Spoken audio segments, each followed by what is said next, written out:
প্রিয় দেশবাসী, রাষ্ট্রীয় স্থাপনা গণভবন ছিল দেশের রাষ্ট্র ও রাজনীতির ঐতিহ্যবাহী স্মারক।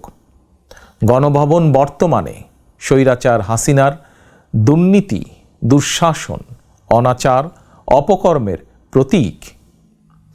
ইতিমধ্যেই বিভিন্ন মহল থেকে এই গণভবনকে গুম, খুন, অপহরণ এবং গণহত্যার মিউজিয়াম হিসাবে প্রতিষ্ঠার দাবি উঠেছে।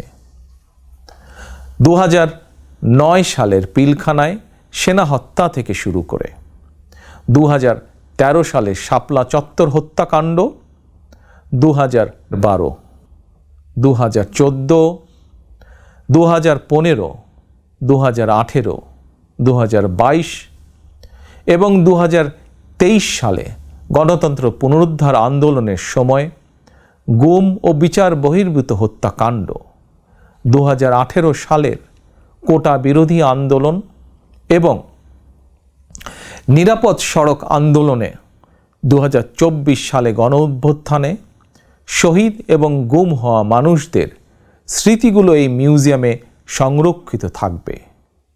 অবৈধ ক্ষমতায় থাকার জন্য বাংলাদেশে আর কোনো শাসক যাতে স্বৈরাচারী হাসিনার মতন বর্বরচিত পথ অনুসরণ না করে, ভবিষ্যৎ প্রজন্মের কাছে এই মিউজিয়ামেই সেই বার্তাই বহন করবে।